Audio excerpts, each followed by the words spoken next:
think I want to look at this. This is only like 13 minutes, and it's not exactly a music reaction, but um, yep.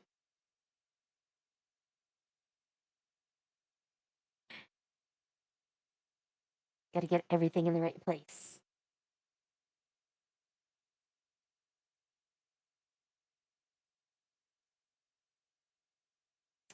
I have heard of Slaughter to Prevail. Let me make a note.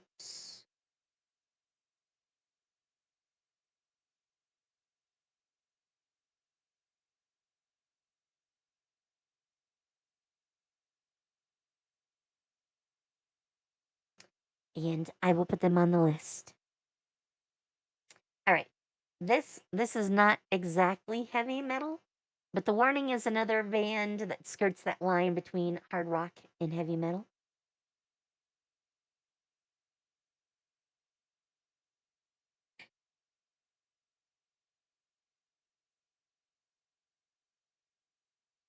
That is quite a name. I will add them to the list as well.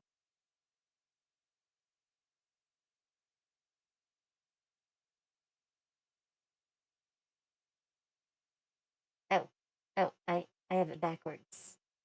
The name is the 7XVN.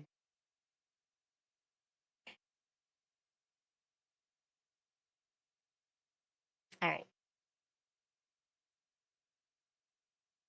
All right. I thought it was the other way around. It's still quite a name. All right. Anyways, I want to get into this. This isn't. I don't think it's directly on the Warning site. No, this is something that was on Guitar World. But this is Dany from The Warning showing off her favorite riffs out of all their music. And I haven't looked at it, but it looked really interesting. So I've wanted to like cover it for a while. And this is a great time too. So let's take a look.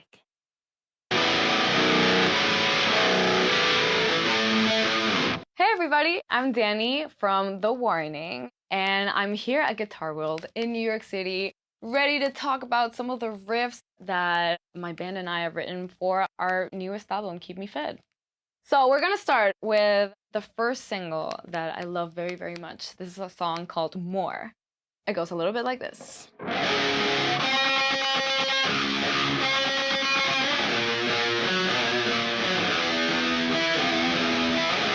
I would know that riff anyway.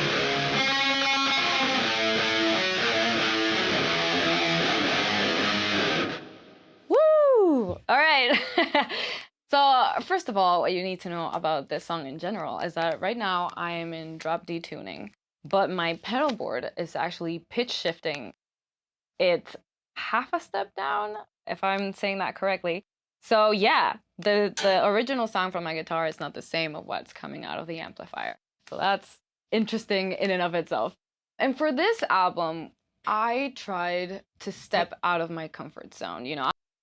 Okay, I'm gonna pause. I do not know exactly how to play guitar. I have incidental knowledge of how to play guitar, but I've never learned it myself. But I know drop D is like a non-standard tuning to begin with, and then you're pitch shifting it. That seems a little excessive, but I'm sure there's a good reason for that. The end result is great. So I will rely on your expertise, definitely. But I had to comment on that. All right, back to letting her talk. I'm the only guitar player on stage in the band. So I'm used to playing a lot of power chords, a lot of rhythmic stuff. And for this new album, we spent a lot of time in the studio along with our producer to kind of like shake things up a bit. So I'm doing a lot of different things that I haven't done before. One of the things being having riffs with a lot of bendings in it and just kind of like playing along with the band like you saw at the beginning. So I just have to get all those microtonalities out of it and get it right every time. You know, if you play guitar, you can overbend or underbend any bending easily. So I have to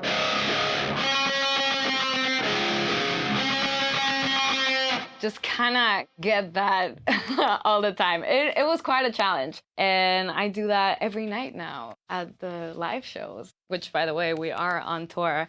So if you haven't seen us on tour, feel free to join us on stage. If I could, rock out. You need to come but that's a little my closer favorite to me. part of this song, along with the bridge, which gets kind of funky. Look at this.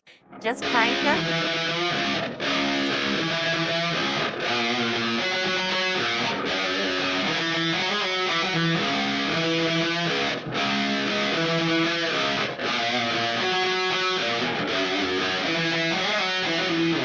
I love that riff. It makes me want I to do dance, too. as you saw. Like, if you see it live, you'll see me totally for sure moving around. But yeah, that's one of the first songs that came out of this new album. And one of the first ones we wrote, actually. But I have so many riffs to talk to you about this album that I'm going to change songs right now. Because one of the other challenging things that we had this time around was I tried new, for lack of a better word, equipment using things. Wait, let me find the song real quick. This one is also in drop D, This but footboard is regular doing drop work. D. So no pitch shifting this time. And I'm going to use a slide. The crazy thing about this riff is that I'm using what was used as the bending last time, but now for a longer time. So I can't have a bend go that long. You'll see in a minute. It goes.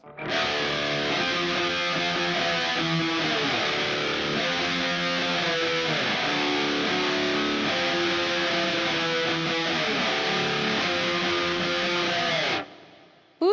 And that's like the drop into the chorus of the whole song. It sounds amazing when the whole band just joins. But the crazy thing about this is that since I need this for that big riff moment, I need to play the whole song with the slide on my finger. Now, I'm not used to that at all. Even finding a slide I that don't fit feel my that is a tiny normal hand thing was a for a challenge in guitarist and of to do. itself. So I had to learn how to play in a clean way without the slide getting in my way for like the rest of the song, which goes kind of a little bit like this.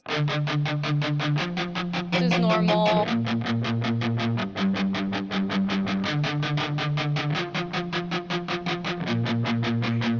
But then it goes.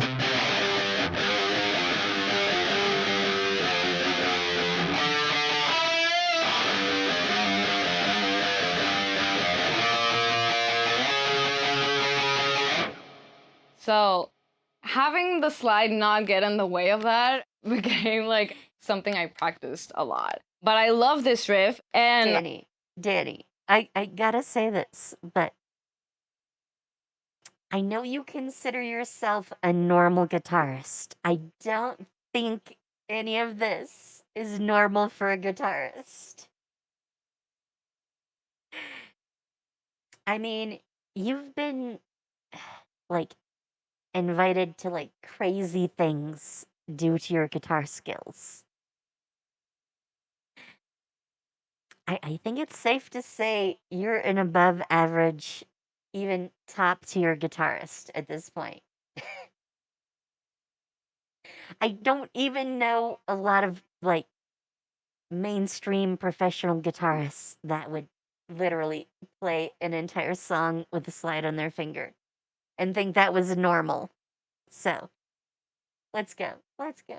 along with my trusty pedal board, I get to harmonize it as well. So I go. And then I go for a bigger effect.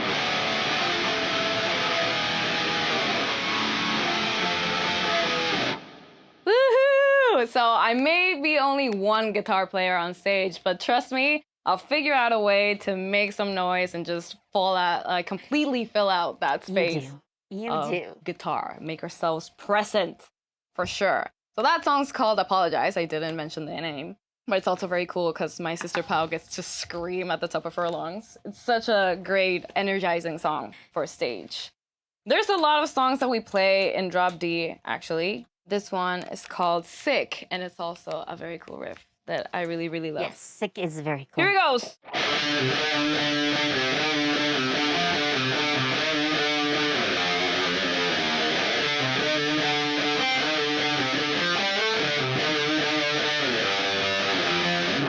Woo!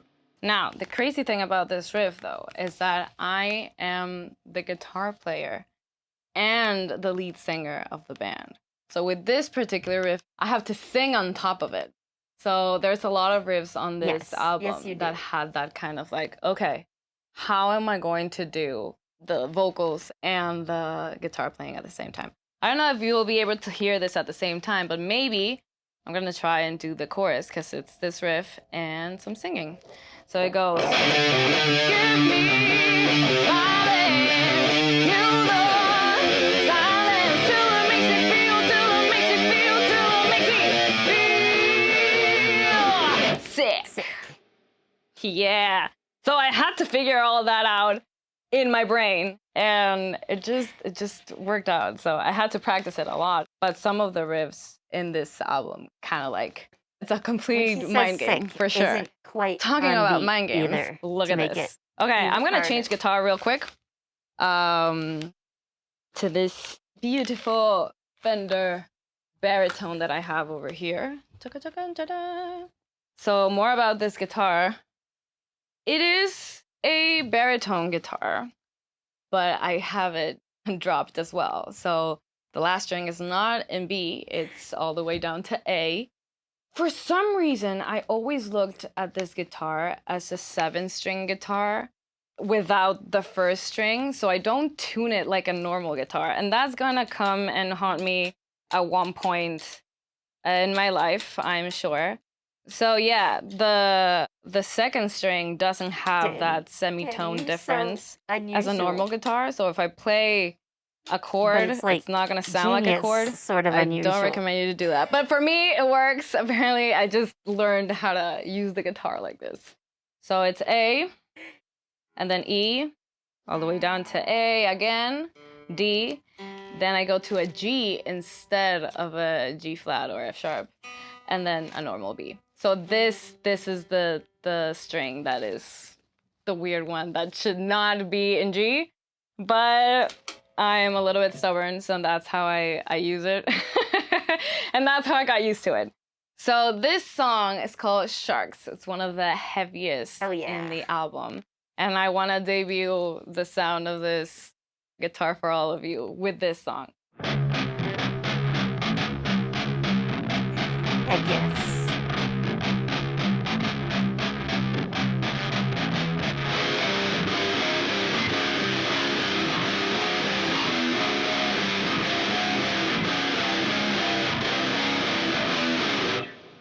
Man, I could just see the mosh pit. Like, it's just, it's such a great riff to play, especially live and with my sisters.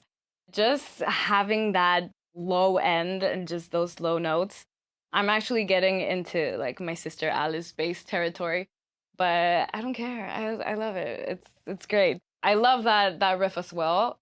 The song is called Sharks, and for us, you know, that semitone difference, like Jaws, is a shark. So that's literally why we named the song that way, and we took that route. But yeah, and in this song, we also have a cool bridge part.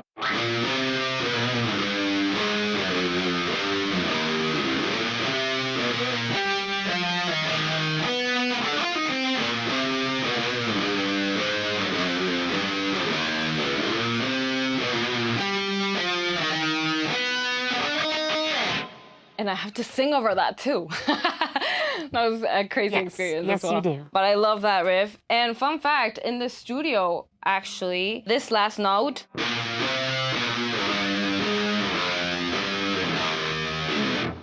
I took the tuner and just like dropped it down for the studio. But I was like, I need to get back straight away to playing live. So I just do like this exaggerated slide as slow as I can to get that same effect.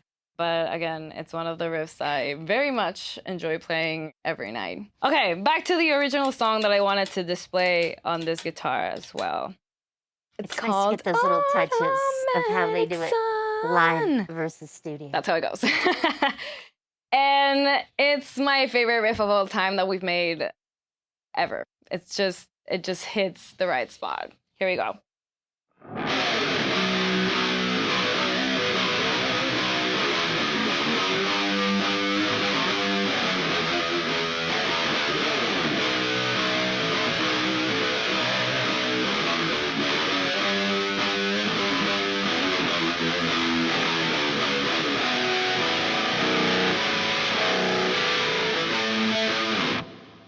Hey, there's nothing I love more than just going.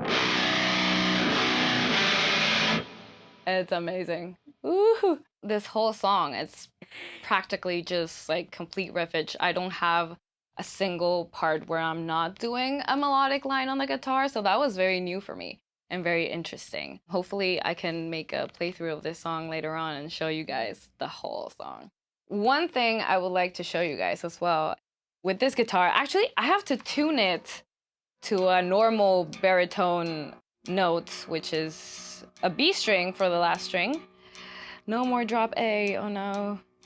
Because I have a quirky little solo in this song that I get to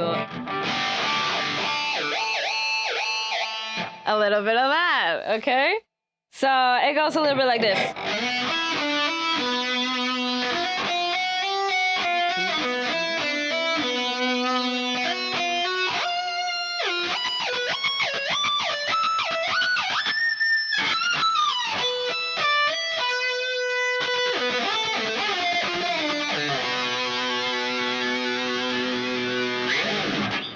Woohoo! That was a challenge as well, just to kind of get the synchronization of feet movement, finger movement, and just overall. But apart from that, I'm usually standing up, so I have to balance myself like in one foot, and I like to move around a lot.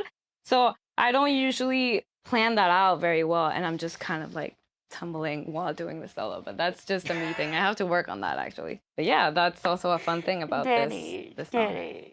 I have a lot more to talk about this You be album, you, but for girl. now I think I'm gonna leave you guys to it and check the album out so you can see all the guitar lines. And probably if I have more time, I'll do another one with the rest of the songs. You never know. Thank you guys for watching. See you next time. All right. I am glad I watched that. I hope you are too. It's always fun to see Dany doing things.